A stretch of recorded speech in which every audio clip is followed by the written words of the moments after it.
Something inside you, something older than your name, deeper than your memories, quieter than your thoughts, brought you to this exact moment.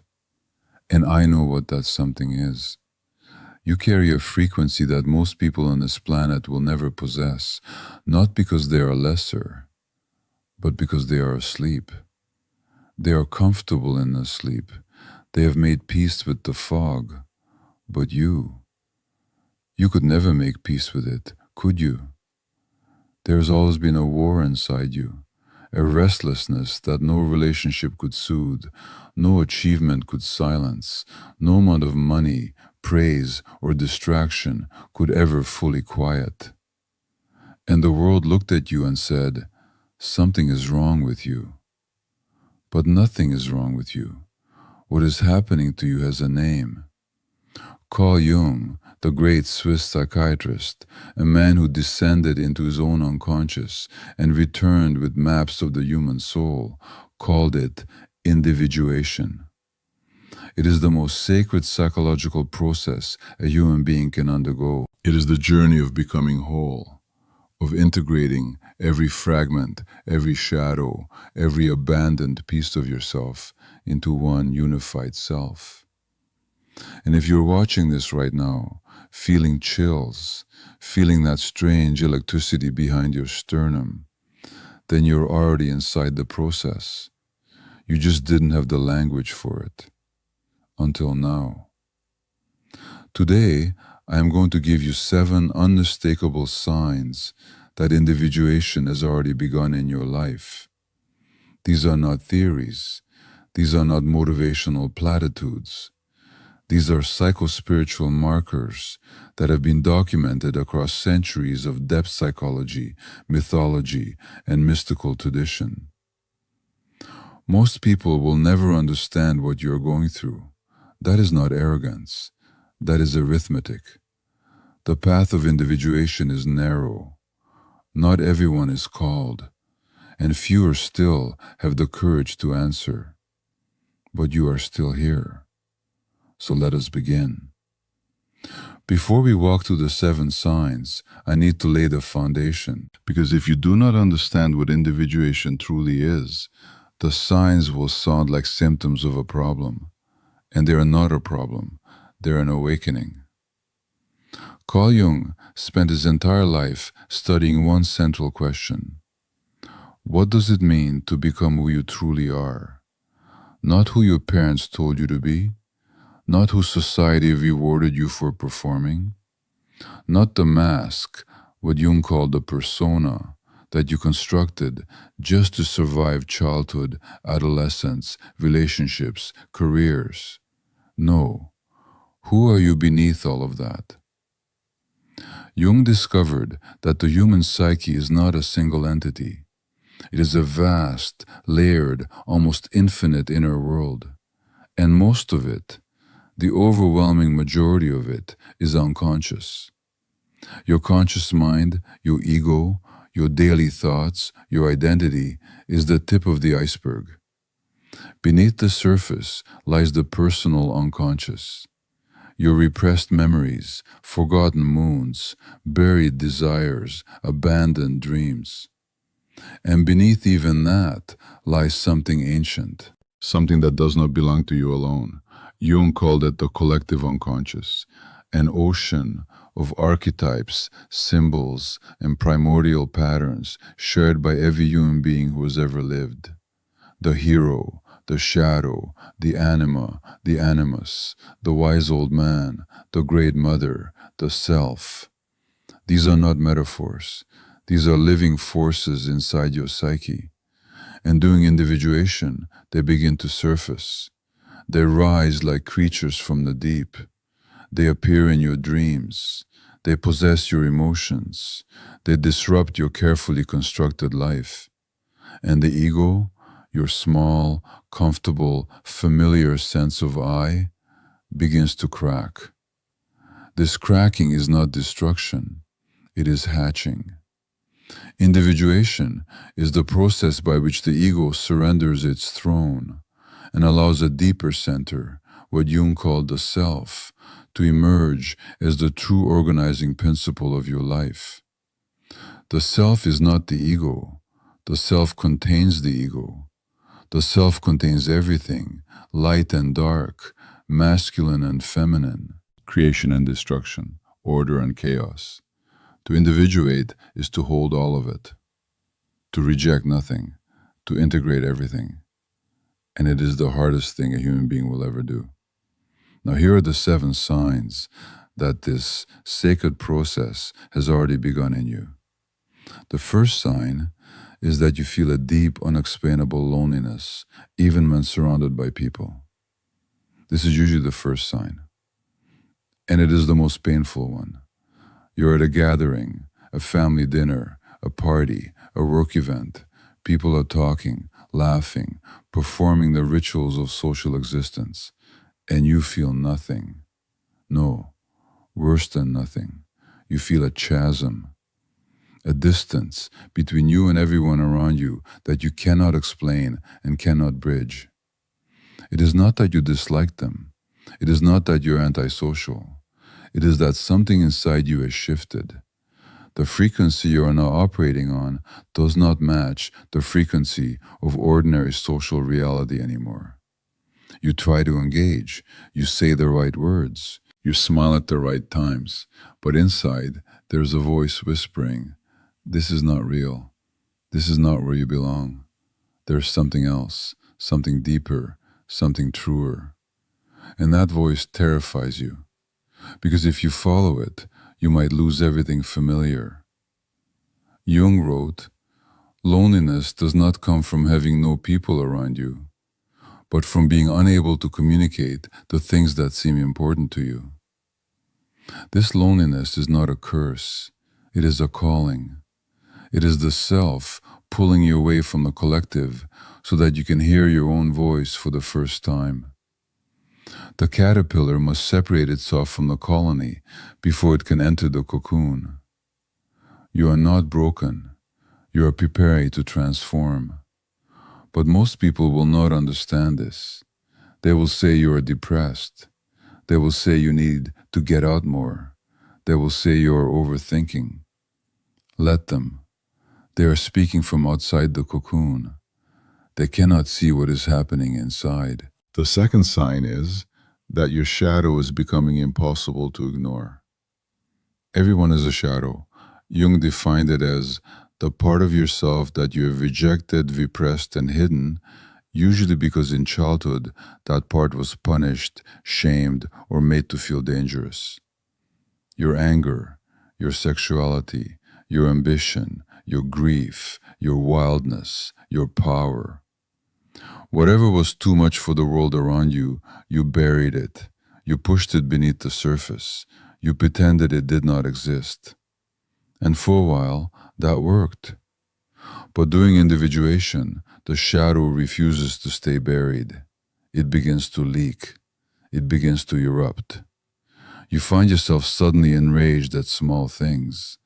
You have dreams of violence, of forbidden desire, of chaos. You become obsessed with people who embody the traits you have denied in yourself. You project your shadow onto others.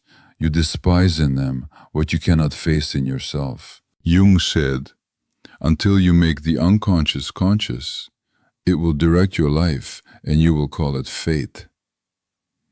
This is not regression. This is not you getting worse. This is your psyche demanding integration. The shadow is not your enemy.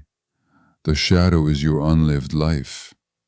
It contains not only your darkness, but also your dormant gold, your unrecognized talents, your unclaimed power, your authentic voice. Jung called this the gold in the shadow. The task of individuation is not to destroy the shadow, it is to face it, to sit with it, to say, "I see you, I know you, you are me, and I will no longer pretend you do not exist." This is the moment the warrior meets their own reflection in the dark water and does not look away. If you are in this stage right now, If the shadow is screaming, take a breath. You are exactly where you need to be. The third sign is that you begin to question every identity you have ever held. Who are you?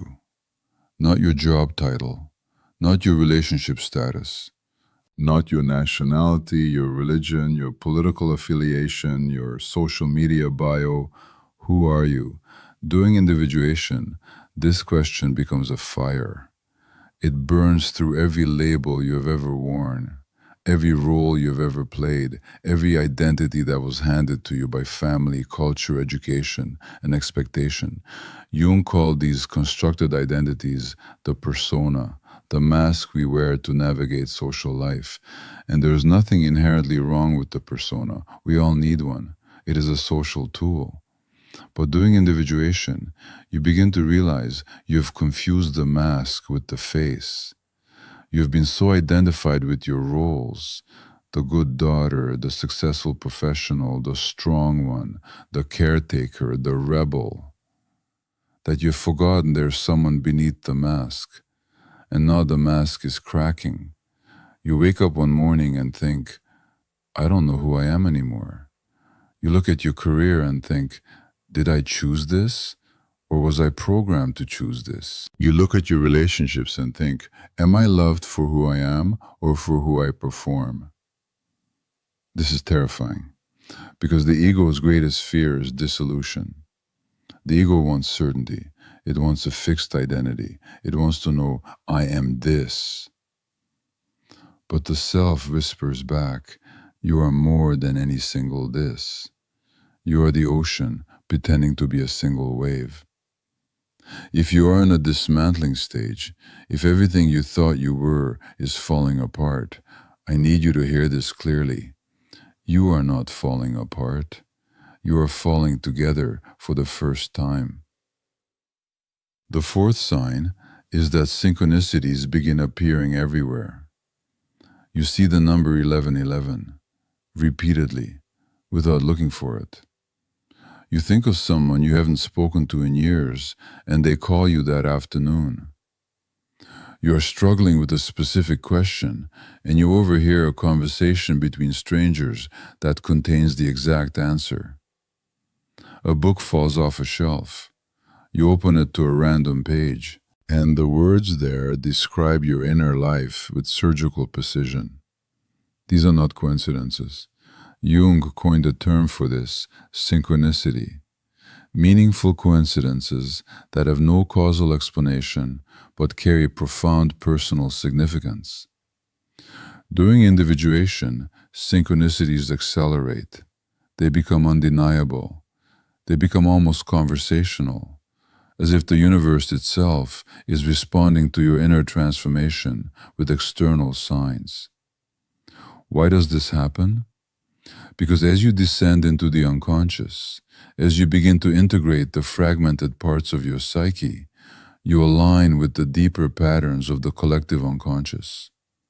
You tap into the same archetypal field that governs myth, dream, and nature. And that field speaks, not in words, in events, in symbols, in the poetic logic of the soul.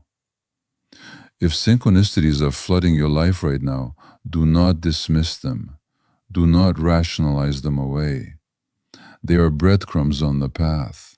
They are the self saying, you are going the right way, keep walking. And right now, as you watch this video, if you are experiencing a synchronicity, if something I have said has struck a chord so deep that it feels like I am speaking directly to your soul, I want you to type the number 777 in the comments below, the number of spiritual completion, of divine alignment, of a soul that is ready to become whole. Type it now, not as a game, not as a trend, as a declaration, as a signal to the frequency field that you are awake, that you are willing, that you are here. And watch what happens in your life within the next 48 hours after you type it. The field responds to those who declare themselves. The fifth sign is that you develop an intense, almost painful need for authenticity. There was a time when you could tolerate small talk, when you could attend social functions and play the game, when you could smile and nod and say I'm fine when you were drowning. That time is over.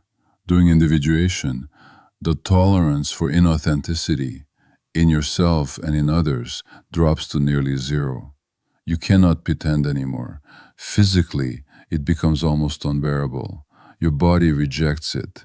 Your throat tightens when you try to say words you do not mean.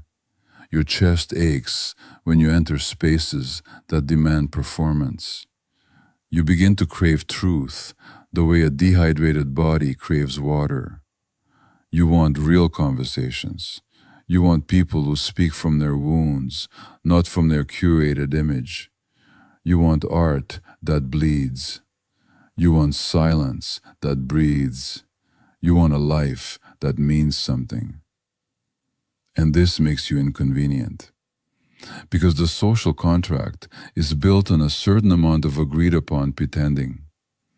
And when you stop pretending, people become uncomfortable. They don't say it directly, but they pull away. They stop inviting you. They label you too intense, too deep, too much. Jung said, the most terrifying thing is to accept oneself completely. Let them label you, because what is actually happening is this. You are no longer willing to betray your soul for the comfort of others. You are no longer willing to shrink yourself to fit rooms that were never built for you. This is not selfishness. This is sovereignty. This is the ego stepping aside so the self can breathe. And the relationships that survive this purification, the people who stay when you stop performing, those are your people. Those are your soul's allies. Hold on to them. Let the rest go with love. The sixth sign is that you experience a dark night of the soul. This is the sign that no one warns you about, and it is the one that almost breaks you. There comes a point in the individuation process where everything collapses, not gradually, not gently, catastrophically. Your relationship ends, your career implodes, your health fails, your belief system shatters. The ground beneath your feet simply disappears, and you fall. You fall into a darkness so complete that you cannot see your own hands. You cannot feel your own edges. You do not know where you end and the abyss begins. This is what the mystics call the dark night of the soul, what the alchemists called the nigredo, the blackening, what Jung called the nekia, the descent into the underworld. It is the ego's death, not physical death, something more frightening, the death of who you thought you were, the obliteration of the false self, the annihilation of every story, every coping mechanism, every defense that you built to protect yourself from the enormity of your own existence. And in that darkness, in that annihilation, something extraordinary happens. You discover that you are still here, beneath the roles, beneath the achievements, beneath the wounds, beneath the persona and the shadow and the projected identities. Something remains, something indestructible, something luminous, something ancient, the self. Jung described the self as the God within, the totality of the psyche, the center and circumference of the inner world. It is the archetype of wholeness. It is what you have been searching for in every relationship, every achievement, every spiritual practice, every sleepless night. It was inside you all along.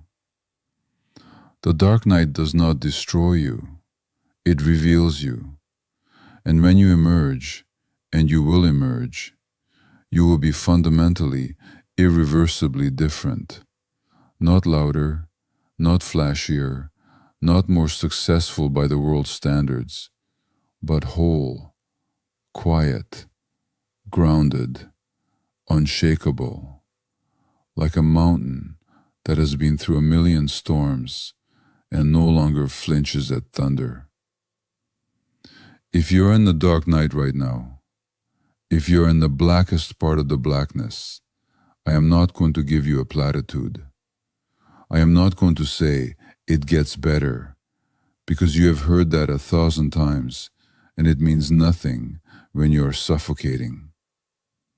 Instead, I will say this: the darkness is not punishing you. The darkness is forging you, and you would not be in it if you were not strong enough to survive it. Breathe, stay. The dawn is closer than you think. The seventh and final sign is that you feel called to a purpose that terrifies you. This is the final sign, and it is the most beautiful one.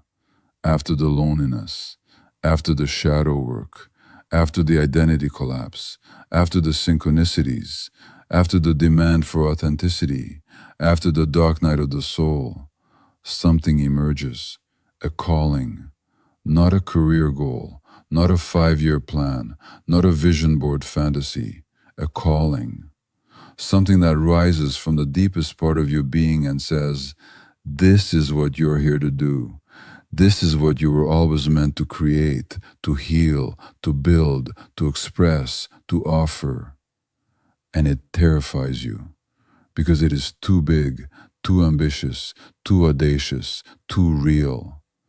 The ego says, who are you to do this? And the self responds, who are you not to? Jung wrote, the shoe that fits one person pinches another. There's no recipe for living that suits all cases. Your calling will not look like anyone else's. It cannot be copied from a template. It cannot be validated by a market study.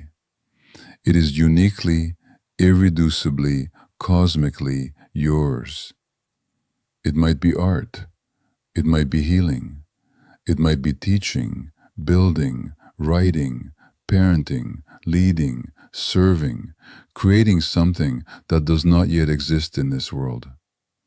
Whatever it is, it will require you to become the person you have been individuating into this entire time. The purpose is not separate from the process. The process is the preparation. Every wound was training. Every collapse was clearing. Every dark night was initiation. You were not being punished. You were being prepared.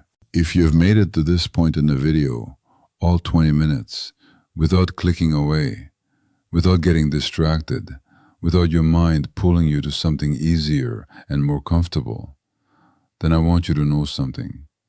You are rare. Not because you're watching a video, but because you're listening to yourself. You're honoring the call. You're paying attention to the process that most people spend their entire lives running from. Individuation is not for everyone, not because it is elitist, but because it demands everything. It demands you face what you have hidden. It demands you lose what you have clung to. It demands you become the person you were born to be, even when that person is unrecognizable to the world you came from. Carl Gustav Jung, in the final years of his extraordinary life, said something that I want to leave with you tonight. Something that I believe is the single most important sentence ever spoken about human existence. He said, "The privilege of a lifetime is to become who you truly are." Read that again, let it land, let it penetrate the walls of your ego, the armor of your persona, the scar tissue of your wounds. The privilege of a lifetime is to become who you truly are, not who you were told to be, not who was safe to be, not who was acceptable to be, who you truly are. That is individuation. That is the path. That is the purpose. And you, right now, in this moment, are on it.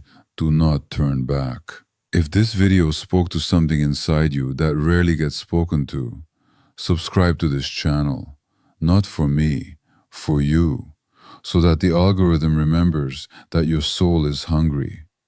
And so that the next time a message like this is released into the world, it finds you again. Share this with one person who you know is going through their own individuation, even if they do not have the word for it yet. Sometimes a single video, shared at the right moment, can change the trajectory of a soul. Type 777 in the comments if you felt it. And remember, you are not lost, you are becoming. The privilege of a lifetime is to become who you truly are. C.G. Jung.